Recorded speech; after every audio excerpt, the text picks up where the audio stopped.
Hey everyone, it's Tuesday morning, and that means Writers Chat. We are so glad to have you with us, whether you are here right now or you're watching the replay. And of course, then it might not be Tuesday morning, but you still get the general idea.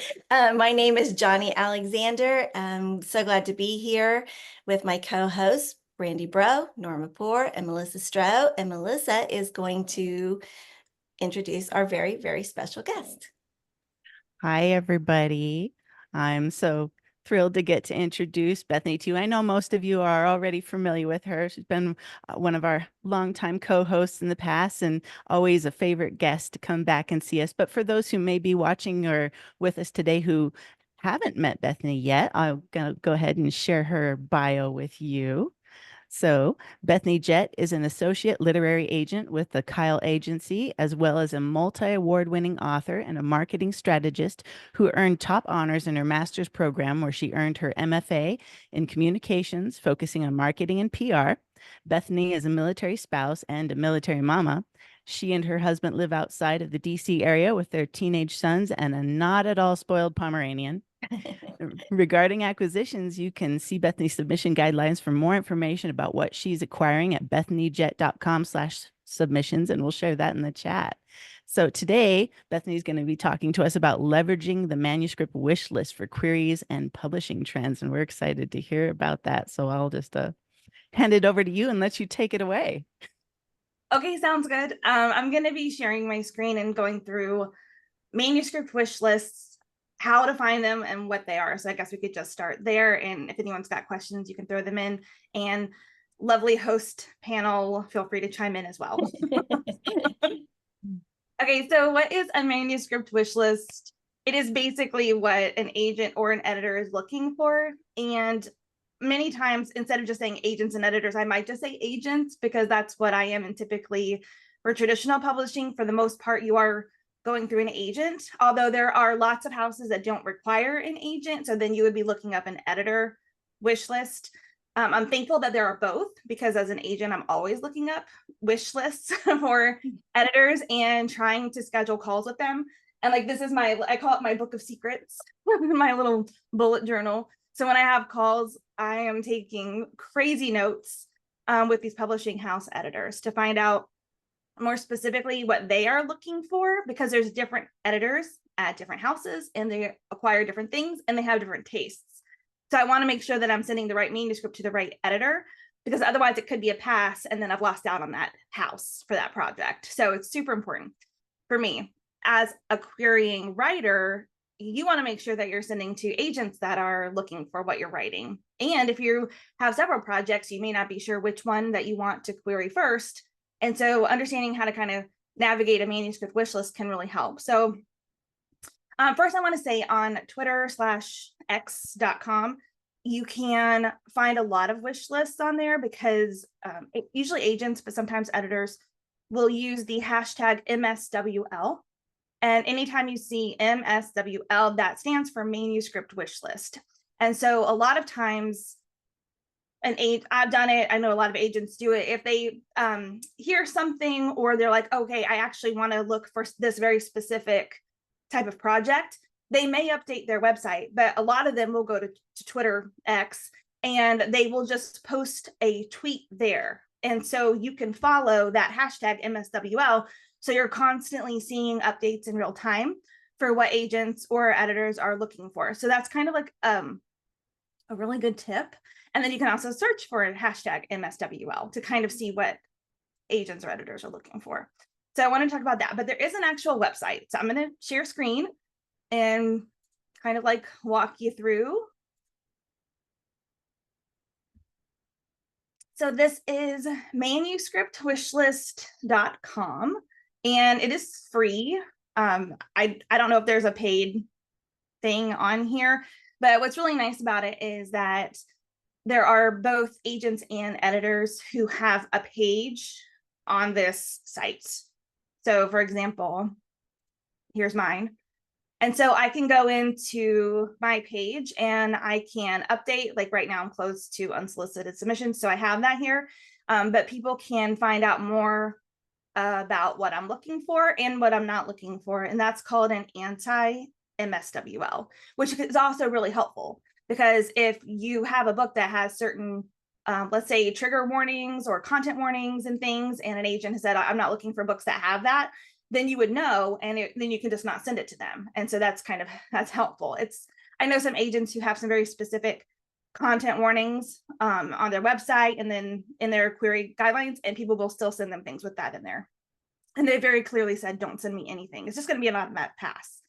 So anyway, that's interesting. You can go through and see all kinds of things about what they're looking for. There's a whole sidebar too. This is pretty typical for everyone's MSWL, just some genres that they're looking for. It's not going to be, at least mine isn't cohesive. You'd want to go to my website for that, or you would want to take whatever you see on the manuscriptwishlist.com page and then go to the website of the agent, or go someplace where they've got more information. But they've got some favorite subgenres, and also just lets you know a little bit more about types. Like, I love this question. Like, I'd like the next what? And that can help you with comps.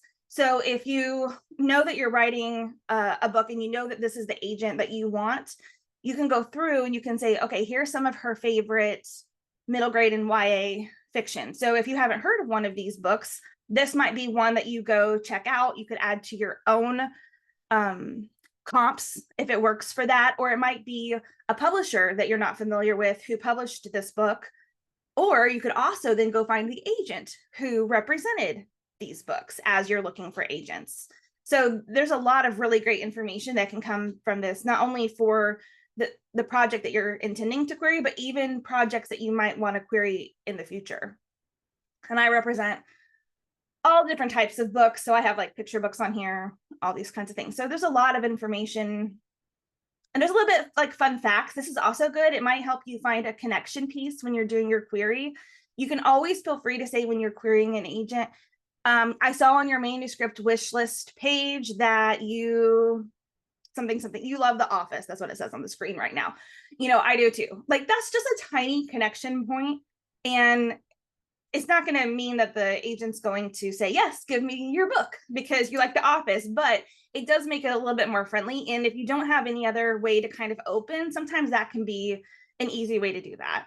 And it's not stalking. I kind of appreciate it when I know somebody has gone to my manuscript wish list, because it means that they're not just doing the shotgun effect with their book, like looking for any agent, even though that might be what you're doing. And that's okay. Like, I know that, I get that.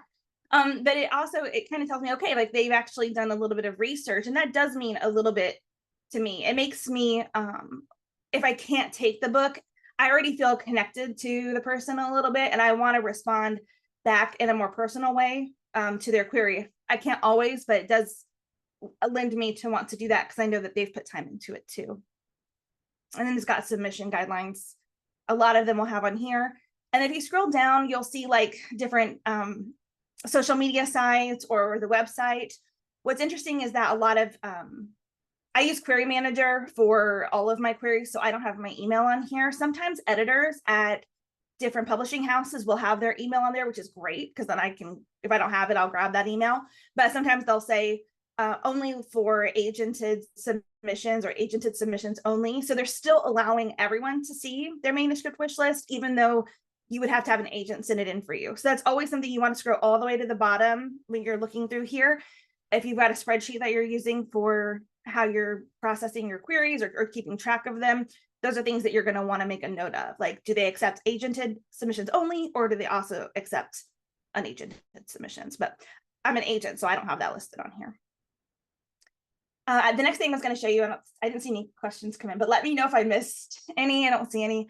Another thing on the manuscript wish list is the search function. So there's a lot of cool things that you can come in here and check out.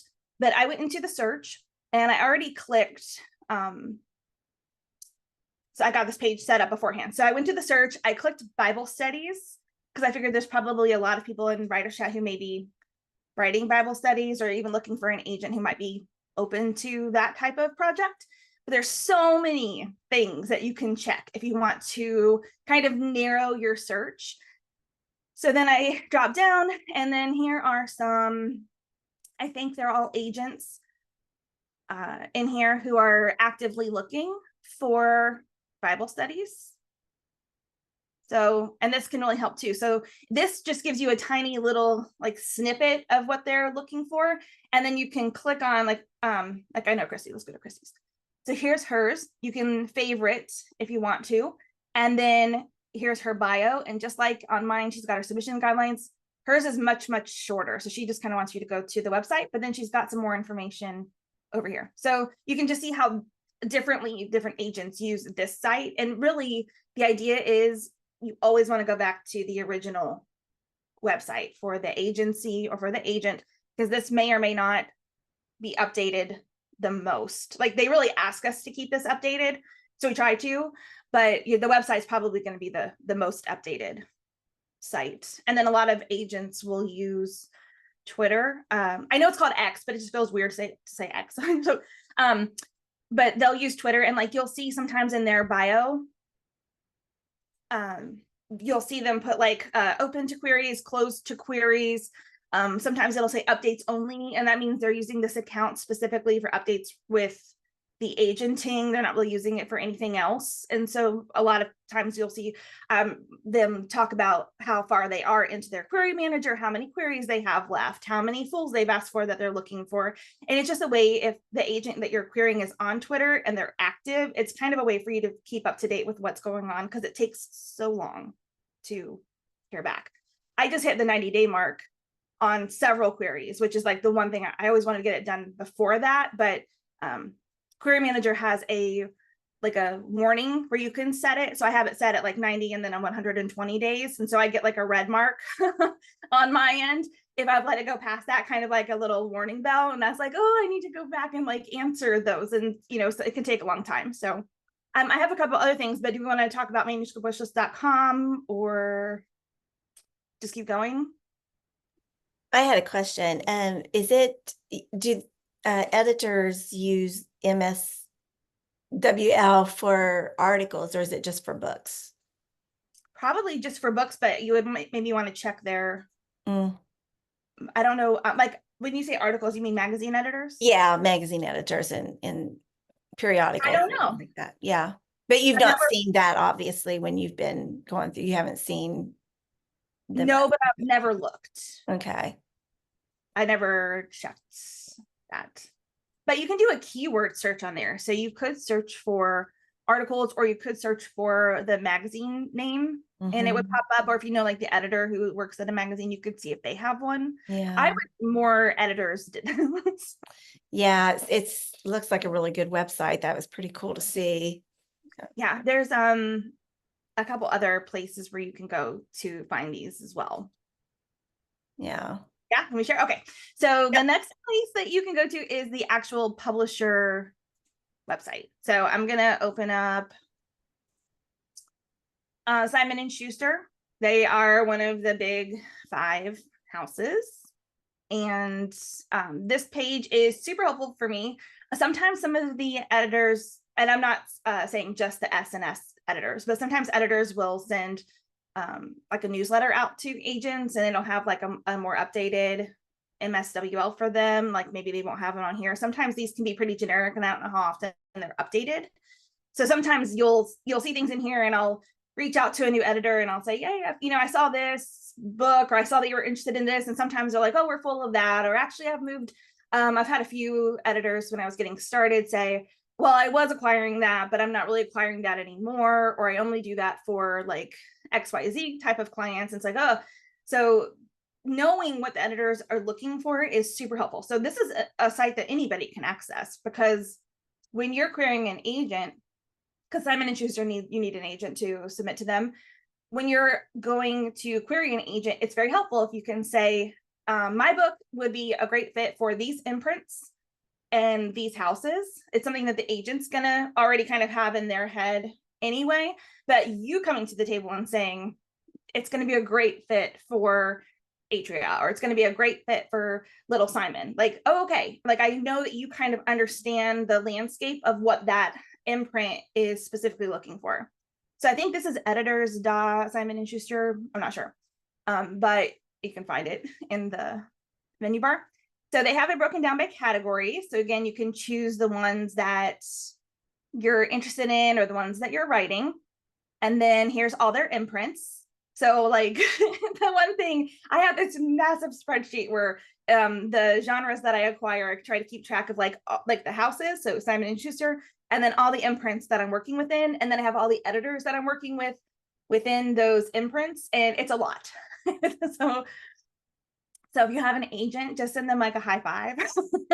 So much more that you have to know that I realized when I was getting started. So I'm just going to click over to Anna. So she works at Aladdin. And so this would be you'll see like when you click on one of the imprints, a bunch of pictures will pop up of the different editors that are there.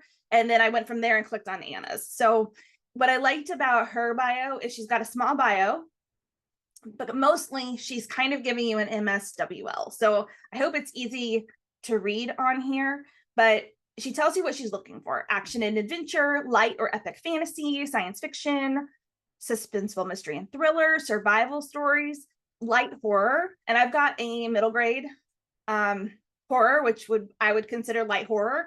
So when I query Anna, I'm going to specifically mention that I saw light horror, and I think it's going to be a good fit for that. And that way I'm connecting something that she has already put out there to why I think she's going to like this book. And that's something that I try to do for as many editors as I can when I'm putting a book out on submission. So, and then you can scroll down and you can kind of see some of the projects that they've worked on. And then you can see other different categories. And this is also pretty helpful because there's not young adult listed here, and there's not picture books listed here. So even though she works at a house that does young adult, it's not listed underneath what she's specifically looking for, unless she's then moved into it later and then it hasn't been updated. So there's a lot of information that you can get just by looking at the different houses. And hopefully they'll list their editors. I think a lot of general market houses tend to do this. Some of the bigger houses tend to do it. Some of the independents. I don't see a lot of houses in the Christian market list their editors on there. The best place to find them would be, I think, conference websites, because typically they'll put what they're acquiring, but I don't often see it on their house website. So that's where I would go look for the Christian market. It really is two kind of different cultures when it comes to everything in publishing. So even though they're owned by like some of the same big fives, it's just very, very different. It's so interesting to see though how things have changed, and just like it's probably been, I don't know, maybe 11, 12 years since I signed with my agent, but like there was none of this information available. Oh, on the internet? Yeah. And I was also just thinking too that how much you set yourself apart by looking at these things, because we hear this all the time about agents just being bombarded with queries. And if your query shows that you've done this kind of homework, you're immediately, whether the agent will accept you as a client or not, or the editor will go with your project, it still puts you near the top in their mind. It shows you're professional. It shows you've done your homework. It just, you've already set yourself apart from all the people who will just grab a bunch of names and just shoot something out there without giving it any thought and then complain because they didn't get any good responses. And, sometimes it's a relationship building thing where, okay, maybe they say no to that, but you do build some kind of rapport. They get to know your name, and maybe, eventually they decide, yeah, this is somebody I want to work with. You finally did come up with that I can't not take it project. So I just think the professionalism of this, they're being so professional on their side. We need to be very professional on our side too. Yes, definitely. Well, I agree, because I tend to have seen, if we're talking Christian market, general market, there is a pretty wide chasm between how knowledgeable so many of the general market queriers are versus the Christian market. Like in terms of like the research they've done, understanding how to put a query package together, like actually digging into what is expected from them when they're querying versus and this is kind of just general, so nobody get upset, but like when I'm at a conference for a general market conference, typically they make the attendees pay for those meetings with agents, and they have 10 minutes, and it is like they're on. I mean, every single one of them, they're like, okay, let's just get started. They go in their query, they've got their comps, like they know exactly what they're doing. And then I'll go to Christian conferences and they'll sit down and they'll say, what's an agent? Maybe we could have Googled that one before we met. So it's just very, very different. Another place though, that I've got one more place that I can share to look, if that's okay. Okay, let's go back to the internet. All right, so I had an amazing call with an editor from Harvest House last week. I had like 4 pages of notes, which is the most notes I've ever done after having a call with an editor. And it was almost an hour-long talk. And we just dove into what specifically they're looking for.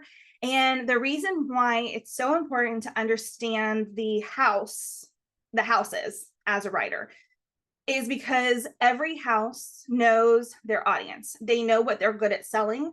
They know what their audience wants to buy, and they're very in tune with who their reader is. And so I went to the harvesthouse.com website and I went to catalogs. So let me actually show what that page would look like. So you can go to Harvest House. I went to their about page, and then this is the about page, and then there's catalogs. So you can check. I would recommend going back a few 3 to 5 years, definitely at least 3 years, looking through their catalog. And then I just opened the winter one.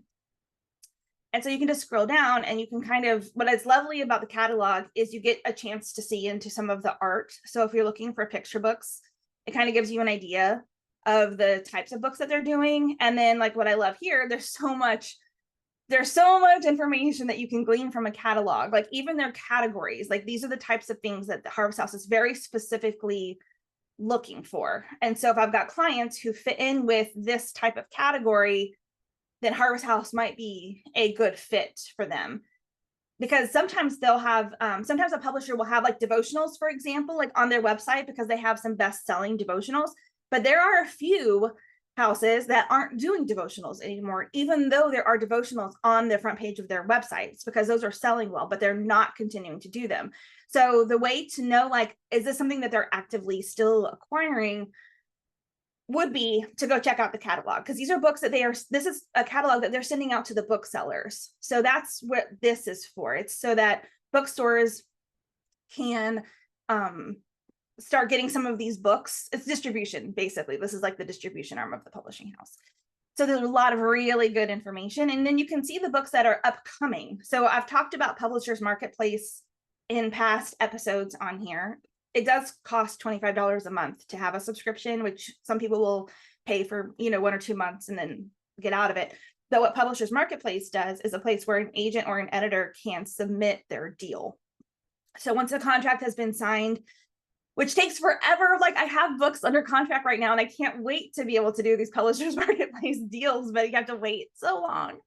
But that's where you kind of put in, like, this is the title, this is the publisher, this is the agent, this is the editor, this is the pitch. That's a great place if you're looking for how to pitch a book, would be to go check out pitches on Publishers Marketplace, because it's like usually less than a sentence long and how they're pitching this book to the world, to the bookstores. And then also, like, sometimes it'll tell you the category of deal, whether it's like a 0 to, like, I think it goes over 500,000, and then there's like a range, so you can put the deals in there. So that's a helpful place for me. I'm always in Publishers Marketplace checking out the things that are currently being acquired, because those are the books you're going to see in catalogs in a year, 2 years from now. These are going to be the books that are going to be coming out this winter. Cookbooks, I don't know, I just love this. Another fun thing is the editor sent over a box of books and they arrived. So I'm going to do an unboxing video, and she was so great. And she's like, just luxuriate in the books. And I loved that word. So I'm so excited to go through them. And she sent them to me, and I'm so thrilled, because she said, I really want you to be able to get a feel for what Harvest House is looking for. That helps me so much then when I'm going through my query inbox, or if I'm going to conferences and somebody pitches me a book that feels like a Harvest House book, that's like an immediate, I know where I'm going to send it. And that's where you want the agent to be, because there's kind of this range of, like, I like this person, I like this project. And the other piece is like, can I sell it? And even in that can I sell it moment, you're thinking through the editors and the houses. But sometimes you get a project and you're like, I know this is what they're looking for. And that's where you want your project to be, is that I have to have this project. So I hope that was helpful. And that's pretty much the end of that. I was hoping we would have questions, I don't know, about anything really, but.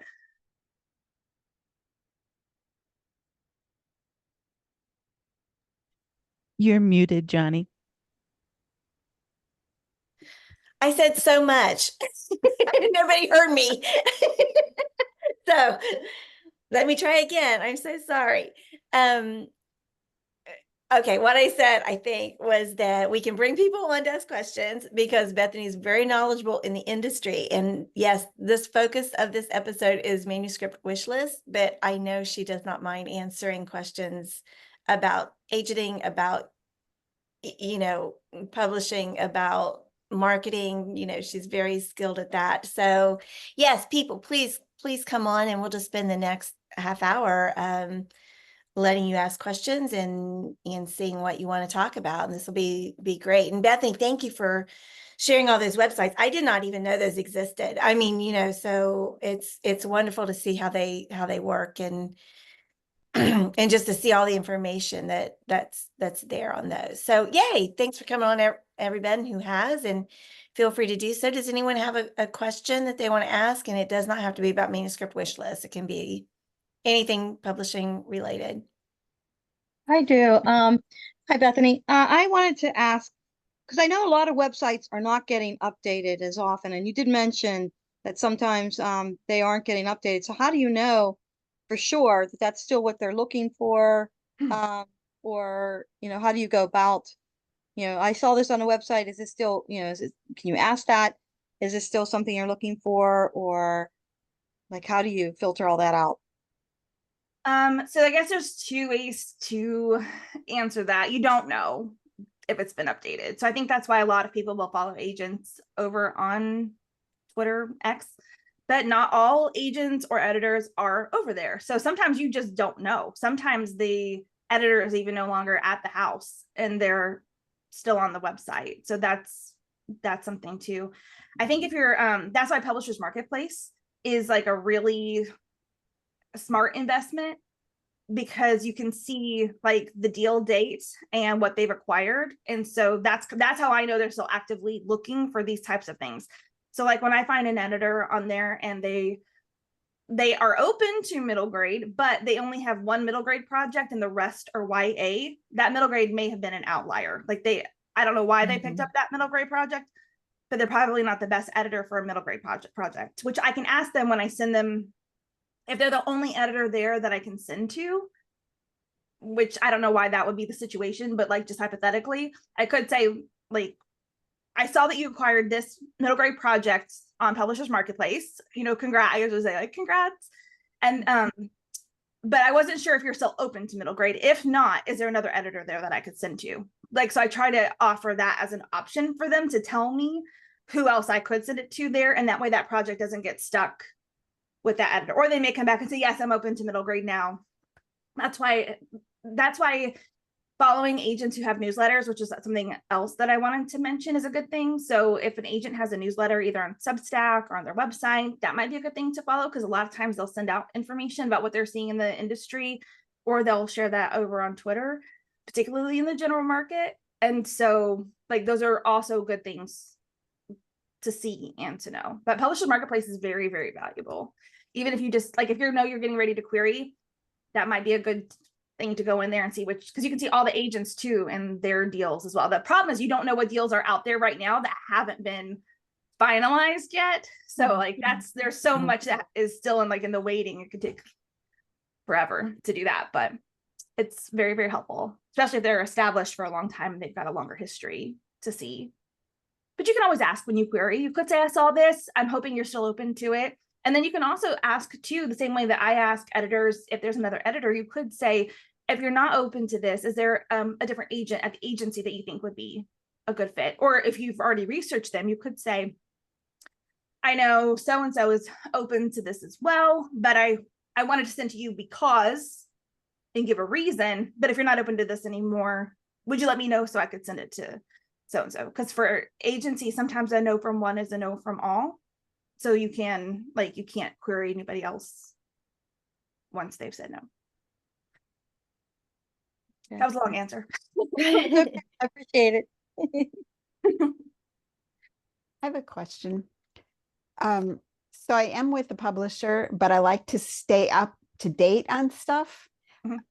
How would I go about like these? I've never even heard of these, so those are fantastic. But what would I do to just kind of keep up with the trends and things? I don't know. I don't even know what question to ask because I've never heard of these. What do you write, Kathy? hmm. Christian murder mysteries. Okay. So I'm sure you know the houses that are, there's probably a handful of them that take that. And so I would be watching everything that they do on their social, like what they're talking, like what books are talking about. The only thing is, like, when people talk about like what's trending, a lot of times they're looking at the catalogs, which is great because then you know what, like, you can see the upcoming catalog for what's about to release. But that doesn't tell you what's being acquired right now. So not to get political, but I was just getting into agenting during the whole Ukraine thing. So when I was getting into Publishers Marketplace and really digging in, all the deals were like Ukraine, something about Ukraine. And I thought, this is interesting because we're going to see this influx of books on this topic in a year or two as I was looking at the dates. And when they start releasing, everyone's going to start flooding again with books on that topic. But the thing is, like, it's past that at that point. So that's why Publishers Marketplace, if you're like, I really just want to know what's trending right now, what is being acquired now, that's the place to look. Okay, thank you. I can pull that up if that would be helpful to show inside of it. Sure. Okay. Just talk amongst yourselves. Let me pull it up. Yeah, that's a little catchphrase. While she's doing that, I'll do this confession. I should not do. I'll do it in the after party. And the after party. Some things you just have to be here just to hear in person. It cannot be recorded. Okay. I just gotta get logged in. Yeah, Pam, you're muted. Okay. So how often, or how is it a good thing? Like I entered the unpublished part for the serious writer contest.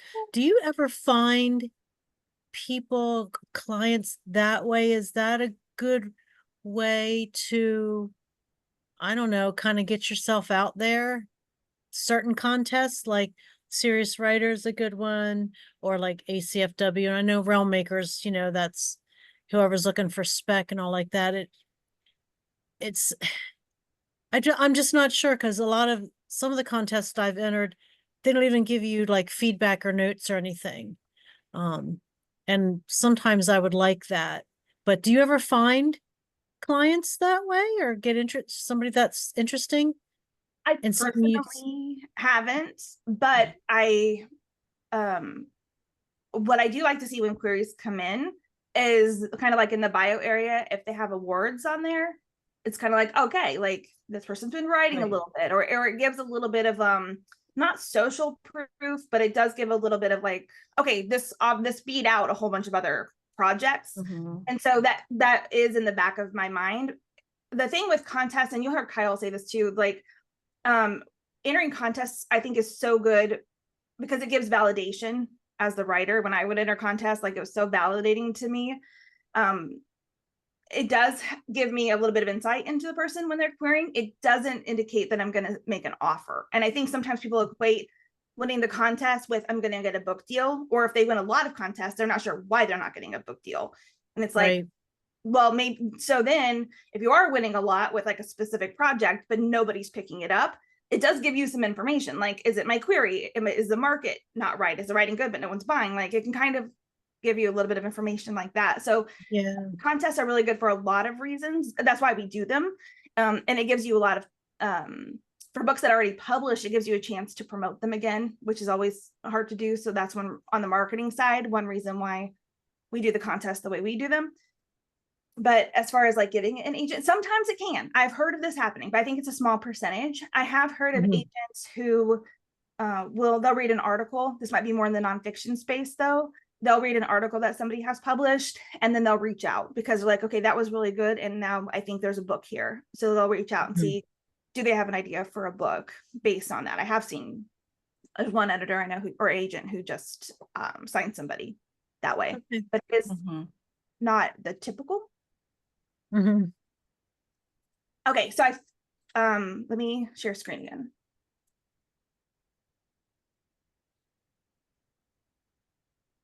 Okay, so this is inside of the publisher's marketplace website, and then agents and editors on here also have information. Like if you were to go to my bio or my page on here, it's a lot of the same information that I put on manuscriptwishlist.com because I kind of did a copy paste of that. But you can also see some of the deals they've done or maybe get different information. But okay, so what I did is I searched for murder mystery because we were just talking about that. And then I did a filter. And so you can see like the different categories in here. And this is how all the deal announcements are made. They have to fit into one of these categories. So this is kind of how I've sort of shrunk the way I think of the different genres and categories is based on how Publishers Marketplace is doing it, because there's so many sub genres of things. So this is pretty helpful just to kind of be able to see. We got children's, and then there's like all the digital ones too. But I chose inspirational and then I clicked apply. And so these are the deals that there's 2 of them listed. It doesn't mean they're the ones being sold. Christian market tends to be very light when it comes to Publishers Marketplace. It's hard to find agent announcements or Christian publishing house announcements in here. I don't know. It just, like I said, it's the Christian market and the general market are completely different in terms of how they do things. So if I was looking to, as an agent, if I'm like, okay, I want to acquire inspirational murder mysteries, then I would look at Harvest House, and Howard is not even in here anymore. But that's kind of because I put murder mystery. So if I take out the murder mystery, I might get a better search because it was looking for those 2 specific words. And now I have a lot more. But again, the last deal was in 2018 that was listed. But you can go back and look and see, looks like Guideposts, North Star Way. If you take this out and you just kind of go to thriller, you're going to get a lot more houses. And maybe it was because there might be some Christian houses in here, but they had not like if they've chosen like thriller versus like inspirational. So it's like you might need to play with the different categories or the different way that you are doing searches. But you can see these are a lot more updated. So as an agent, sometimes I'll come in when I'm looking for keywords or if I'm looking for different editors. This one's just picking up the house, but here's a mystery. Got Blackstone, and then see all these. These are going for big rights. You can also find different authors. So if you're looking for some book titles to comp, some of these people have multiple books out. And so you could find them. Some of them are debut. Like this is a New York Times bestselling author. And this is the next book. And you can see that the rights to book deal, English, and then UK rights. So like there's a lot of information you can get by going into Publishers Marketplace and like so many different things. Like you can go into so this would be the editor. So then you can go in and you can see the imprints. You can see the agents who have worked with this editor. You can see the agencies. You can see some of the different titles that they've worked on. It gives their rankings, gives some information, and then you can see their whole list here of books. So when I'm looking for different editors, I kind of do scroll through. And what's nice is like this editor works with a lot of debut. And so if you have a debut author, you might want to find an editor who's open to working with debut. That's really great. Literary. And I got another debut here. So you can kind of get a feel for what they're looking for. So you did say that you could be part of it for a couple months and then drop it? You just pay per month. Oh, okay. Or you can do like a 6 month or a year. So they go monthly, 6 month or a year subscription. So, and then you have access. Interesting. Inside, yeah. There's a lot of good information in there. So that's kind of like the most up-to-date information. Or like if I'm seeing a lot of like let's say I'm just kind of going broad and I'm looking for picture books and I'm looking for like I don't know, like a middle grade horror. Let's look at that. Looking for editors, looking for middle grade horror. I'm also being able to read the pitch of the books. It kind of helps me know, like, is this book going to be too close? Or is it going to be complementary to something that they've just acquired? Or when's the last time they have acquired a book like this? So there's a lot of really good information. And as a writer, like one of the questions I have on my query manager in a required field, and I think a lot of agents probably have this too, is my question is like, who is your dream house? Who's the dream publisher for this book? And it's always just kind of interesting to see what people put there. Like, it doesn't influence me one way or the other on whether or not I take their query or not. Like, if they don't know the editors, like, or the houses, you don't need to know the editors. But if they don't know the house, like, that's fine. But it is interesting to me when they do come in and they've got like 2 or 3, and I'm like, interesting. Like, they understand these are the 3 primary houses that are going to do this type of book. So it's like, okay, this person kind of knows what they kind of know what they're thinking.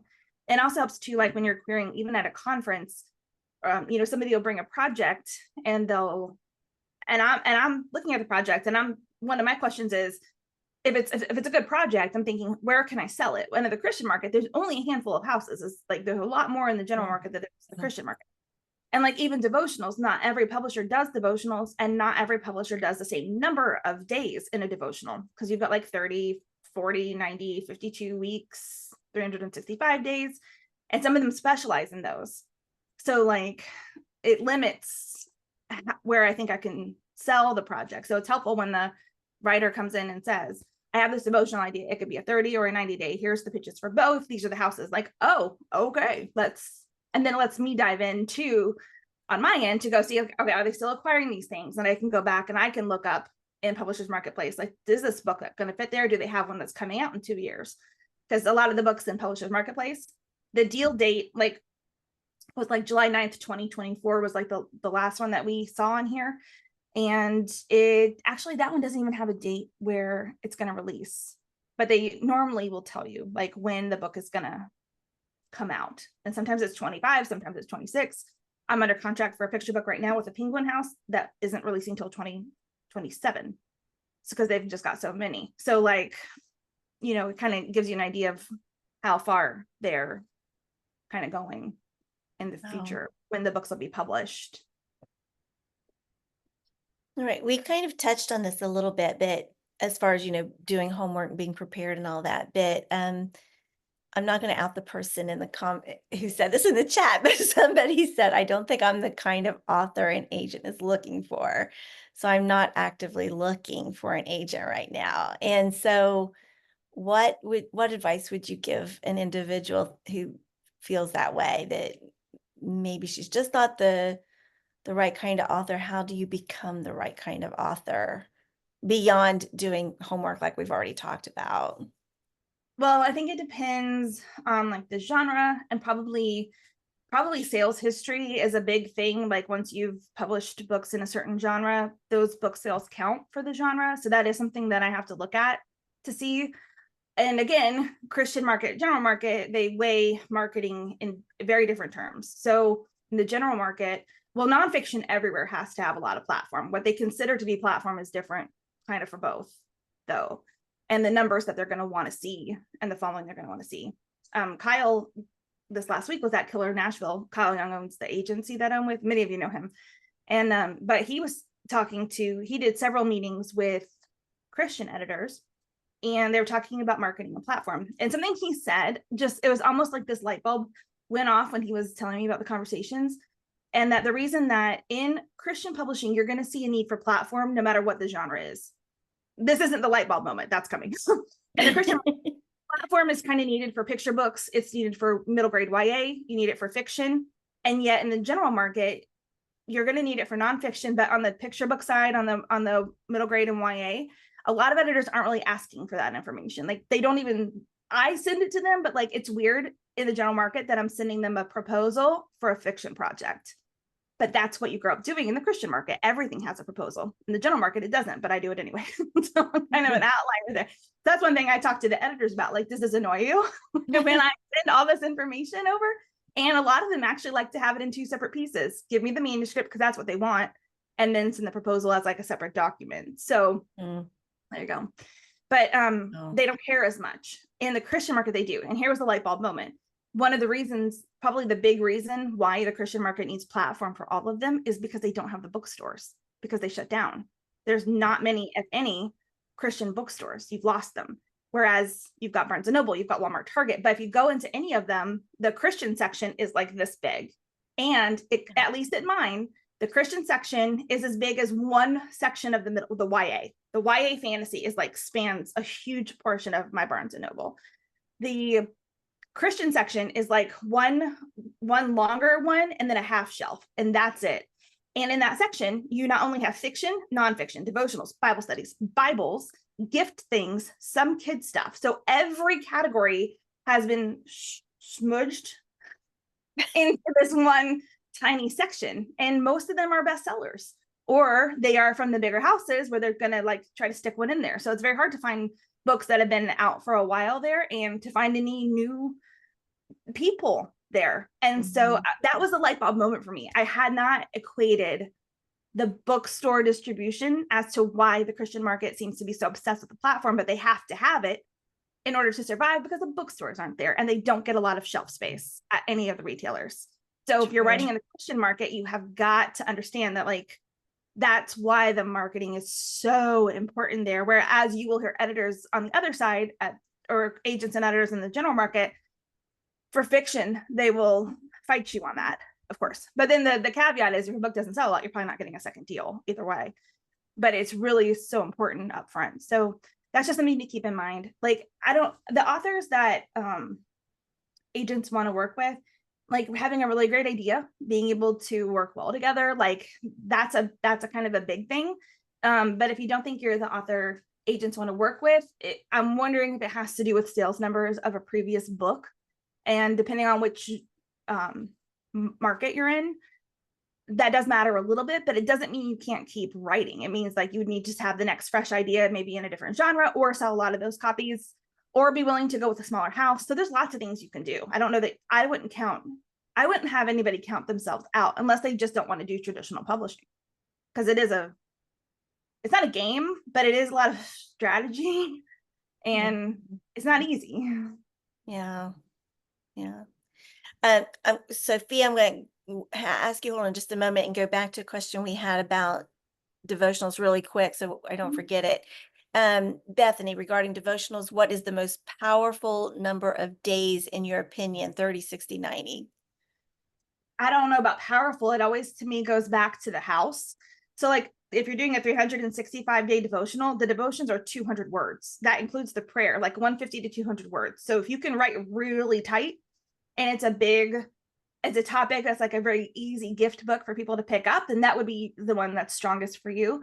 I think if you have a 90-day that you can shorten to a 30-day or to a 52-week, it kind of gives you a range where this project could be 90 days, 30 days, 40 days, or it could be a 52-week. And so you have that as an option then on how that's going to be laid out. But I would want to see in the proposal, like the concepts for I would want you to know, like, I would not want you to come to me with an idea and say, which one should I do? Because I don't have time for that. Like, I need you to know which one you want to do. But if you had concept sheets where you said, but this could also be a 52-week, and here's how it'll be outlined, a 30-day, and here's how it's going to be outlined, that would be interesting to me. Because now I'm thinking about several houses that I can take this one project to, because you've already kind of done the homework. And I can say, okay, we're going to send the 365 version to these houses. I'm going to send the 30-day to this house. I'm going to send the 90-day to this house and the 52-week one to this house. We'll see who picks it up. That gives me a lot of options then as the agent.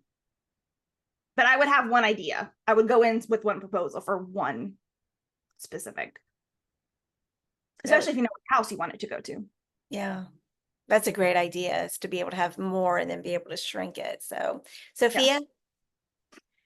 Hi, always fun to see you, Bethany, and learn from you. Hi, it's good to see you. I had an opportunity. Well, I pushed tonight. I kind of used my husband's connections to get an opportunity to do a signing at two branches of a brick and mortar store, which I am not going to name. And it was fun. They were very nice. The associates were interested. I sold a lot of books just on literally book cover value, which is always fun. But in further discussions, they said they would not carry my book in their store because I think it's due to the publishers. It was traditionally published, Mhm. but it was because of the return policy, I believe. Mm. So if you have a smaller publisher that's not willing to work with the return Wow. policy, some of the bigger distributors will not carry your book. Like a small indie store will take 5 copies, and they'll do it on consignment. But well, that was just my experience with one brick and mortar store. And I don't know how prevalent that is. And that's why I'm trying to figure out how to get, because my book is not, it's not, what's the word? Outwardly, it's not Christian as far as how it presents, even though the themes come from my heart. Mhm. So For smaller houses, I know that, or smaller bookstores, I know a lot of them use this company called Fair, which I think is FAIRE, where they can purchase small batches of books directly from the publisher, and a lot of publishers work with them. I don't know if they have like a way for authors to do that too, but I've talked to a couple of different editors who in the Christian market who've mentioned Fair and how it's like really, really great for them to connect with a smaller bookstore. So that might be a good place to check into. You might find some bookstores to connect with. okay. And then if your publisher uses Fair, like you can find that out too. Betty says it is based on who the printer is. And then Sophia says it's Ingram. Yeah, I don't know. a lot Oh, of there's the Betty. yeah, I think a lot of the smaller presses are using Ingram and maybe even and Amazon and Ingram. If you send the books back, then I know that one of the publishers I use, not both, but one of them will charge the author the price of those books that are returned. Oh, wow. Yeah. Oh, And I But- think my publisher is not willing to pass that on to the author. So they just they just don't participate in that policy, which means that the seller is not willing to take that risk upon Mhm. themselves. which it just goes back to, as much as we wish it weren't true, it's a business. It is a business, and there's all these aspects that as we're sitting at our typewriters, our keyboards, and having this wonderful story flow through our fingertips onto the screen, we're not considering any of that. That's just like, stay away. But it's there and it's real, and it does affect decisions, affects choices, and affects us. Yeah. There's a lot of moving pieces and a lot of moving parts that go into it. The Mhm. good thing is that you can, like, indie publishing has become such a thing where it's not stigmatized as much as people once upon a time were like, no, I can't. And now it's like everyone has access, almost everybody has access to being able to get the stories out. And you can do really well with them. So that's why people, I was just telling a friend this, like, when people, I'm sure most of you also have this happen when someone finds out that you write, like the first thing, oh, like I wanted to write a book, or I was going to write a book. And I get that question a lot sometimes. And my first, like, what do I need to do? And my first question has become, how do you want to publish? Because like, that really dictates like probably the first part of the research you need to do on writing. Like, so just write the book. Well, that's great. But like, you might have a different idea, or you like romantasy is a thing now where it wasn't before. So you may choose to make the romance more front and center in your fantasy, so it can be a romantasy. Whereas if you didn't know that, it might just be a fantasy with romantic elements. Those are two very different things. So like, it's important to know like what the editors are going to be looking for. And then there's even culture in indie publishing, because you don't have to follow the rules of the traditional, sometimes the genres, so you can break them. And so sometimes there's groups of readers who are looking for specific kinds of books that you wouldn't be able to pitch to an agent or an editor. So you really kind of got to know who your market is and still write. But that's always my first question. Nobody likes that answer though. So then you don't come back. And I'm like, I've got a lot of, I just need to know which way. And then they never come back. I'm like, okay, well. there's so much truth to that. And this is not a plug by any means, but the book that I'm releasing in a couple weeks, the novel, it's like I just got to the point I just didn't believe any traditional publisher would take it because it is kind of a romance, but the hero has no voice. There's no point of view. And in romance today, and especially in the Christian market, it's pretty much 50-50. And that's just was not a good way to tell the story at all. It just needed to be told from the heroine's perspective alone, because it's really her story. And it took me years to realize that that was why nobody wanted it, because they would just pass on it, but they wouldn't say why. And then it was like, oh, now I know why. And so it's, I'm doing it myself, and it's been a real learning experience and still learning experience. And I'm actually just, we're sort of winging this one, and we're going to do better next time, kind of in that spot that, I don't know, that just, that it's just like you can do those things with indie. And I love the short stories I write for the same reason. They're all indie published in indie anthologies, and I write really, I think, fun short stories, or very different short stories, but they're not anything that a traditional publisher would probably, well, for one thing, it's hard to get short stories sold anyway, except to magazines and periodicals. But it just gives you that freedom to experiment and play and do something a little bit different when you can do some indie publishing projects. Any more questions? We've just got a couple more minutes. And